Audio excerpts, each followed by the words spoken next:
Bek Persija Jakarta, Rizky Ridho, tidak ikut membela timnas Indonesia yang melawan Turkmenistan di FIFA Matchday September tahun 2023. Rizky Ridho mau fokus bersama timnas Indonesia U23. Rizky Ridho merupakan bek andalan Sintayong di lini belakang timnas Indonesia senior. Namun, ia tak dipanggil ke tim senior pada FIFA Matchday kali ini lantaran dibutuhkan di timnas Indonesia U23 yang akan tampil di kualifikasi Piala Asia U23 2024. Sekarang saya ada di timnas U23, tentunya saya harus fokus di sini. Untuk label sebagai pemain senior sudah saya lepas karena saya ada di timnas U23, kata Rizky Ridho dalam sesi jumpa pers, dikutip Rabu tanggal 6 September tahun 2023. Rizky Ridho meminta kepada rekan-rekannya untuk memberikan performa terbaiknya. Dirinya ingin para pemain timnas Indonesia U23 nantinya bermain tanpa beban guna mengeluarkan kemampuan terbaiknya. Kalau untuk motivasi dan semangat ya saya biasa bilang ke teman-teman untuk bermain lepas saja di sini. Jangan ada beban, biar keluar semua kemampuan yang dimiliki oleh mereka, imbuh Rizky Ridho. Indonesia telah ditunjuk sebagai tuan rumah grup K dalam kualifikasi Piala Asia U23. Dalam grup ini, timnas Indonesia U23, yang lebih dikenal sebagai skuad Garuda Muda, akan berkompetisi dengan dua pesaing tangguh, yaitu Taiwan U23 dan Turkmenistan U23. Persebaya Surabaya akan menjalani partai penuh gengsi saat meladeni Arema FC. Bonek berharap skuad bajul ijo bisa full tim, termasuk pemain asing mereka. Persebaya Surabaya secara resmi melepas pemain asingnya yakni Song Uiyong untuk FIFA Matchday dengan bergabung bersama skuad timnas Singapura. Song Uiyong yang tampil apik bersama Persebaya Surabaya menjanjikan jika dirinya akan tetap perform selepas membela negaranya. Banyak pendukung Persebaya Surabaya yang mengingatkan agar Song Uiyong segera kembali ke Indonesia usai membela negaranya dalam FIFA Matchday. Ini karena Persebaya Surabaya akan menghadapi laga derby Jawa Timur yang syarat gengsi yakni melawan rival kuat mereka Arema FC.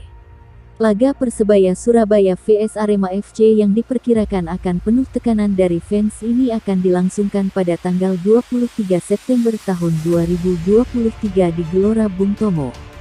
Para pendukung lainnya juga berharap agar Song Uiyong tetap fit usai membela negaranya dan segera kembali ke pelukan Persebaya Surabaya. Sementara itu Song Uiyong menjanjikan akan tetap bugar saat kembali ke Persebaya Surabaya. Song Uiyong juga menjelaskan bahwa kondisinya akan tetap terjaga dengan baik setelah menjalani laga FIFA Matchday pada tanggal 8 dan tanggal 12 September tahun 2023.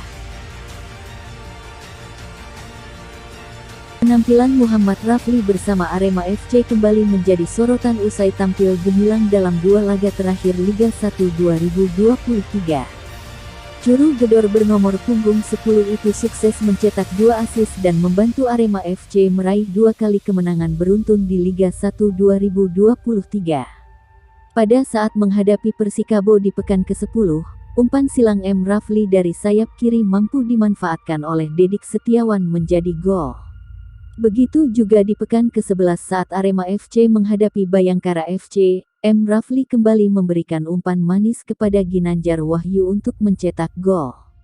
Penampilan cemerlang M. Rafli tak terlepas dari juru taktik baru Arema FC, Fernando Valente. Di tangan Valente, M. Rafli dipercaya sebagai striker di lini depan Arema FC. Sebelumnya, mantan pemain timnas Indonesia itu sering bergonta-ganti posisi. Sebelum Fernando Valente menukangi Arema FC, M. Rafli kerap tampil sebagai second striker maupun playmaker. Bahkan di awal kompetisi Liga 1 2023 berjalan, M. Rafli kerap dipasang di lini tengah menjadi penyuplai bola dari tengah. Justru penampilan M. Rafli di lini tengah Arema FC pada saat itu kerap menjadi sorotan.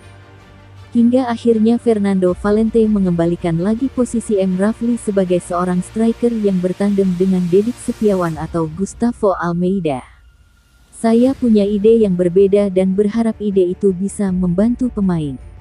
Itu sangat-sangat berarti buat saya dan menjadi tantangan yang sangat besar untuk seorang pelatih, ucap Fernando Valente. Di tangan Fernando Valente pula, beberapa pemain Arema FC yang sering duduk di bangku cadangan, kini sering dimainkan. Seperti Flavio Soares, Ginanjar Wahyu hingga Samuel Balinsa yang sering dimainkan dari bangku cadangan. Bahkan, Ginanjar Wahyu sukses mencetak gol perdananya bersama Arema FC ketika menghadapi Bayangkara FC. Pemain pinjaman dari Persija Jakarta itu juga bermain tidak di posisi aslinya sebagai seorang striker. Di tangan Fernando Valente, Ginanjar Wahyu diposisikan sebagai pemain sayap kanan. Banyak sekali ide tentang sepak bola. Ya, inilah yang saya lakukan dalam hidup. Saya percaya dengan proses, kata Fernando Valente. Tentu saja dengan ide yang saya beri harus bisa dipahami oleh pemain dan klub, tandasnya. 5 pemain Persib Bandung belum memperoleh kesempatan bermain hingga 11 pekan pertandingan yang sudah dijalani Maung Bandung di kompetisi Liga 1 musim 2023.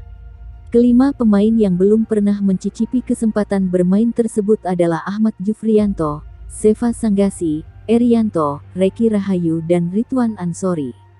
Mereka tak pernah sekalipun berkeringat di tengah pertandingan saat Persib masih ditangani Luis Milla maupun sekarang di era pelatih Bojan Hodak. Di antara kelima pemain yang belum mendapat kesempatan tersebut, 4 pemain di antaranya beberapa kali masuk dalam daftar susunan pemain DSP sebagai cadangan. Ahmad Jufrianto, 8 kali namanya muncul sebagai pemain cadangan. Kemudian Erianto, 5, Seva Sanggasi, 5, dan Reki Rahayu, 3.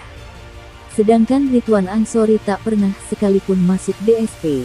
Persib akan melakoni pertandingan selanjutnya menghadapi Persikabo 1973 pada pekan 12 Liga 1 musim 2023 di Stadion Gelora Bandung Lautan Api, GBLA, Kota Bandung, pada Sabtu tanggal 16 September tahun 2023. Persib dijadwalkan akan kembali berlatih pada Rabu, tanggal 6 September tahun 2023. Untuk persiapan menghadapi Persikabo 1973 yang musim lalu mempermalukan Maung Bandung dengan skor telak 1-4 di Stadion GBLA.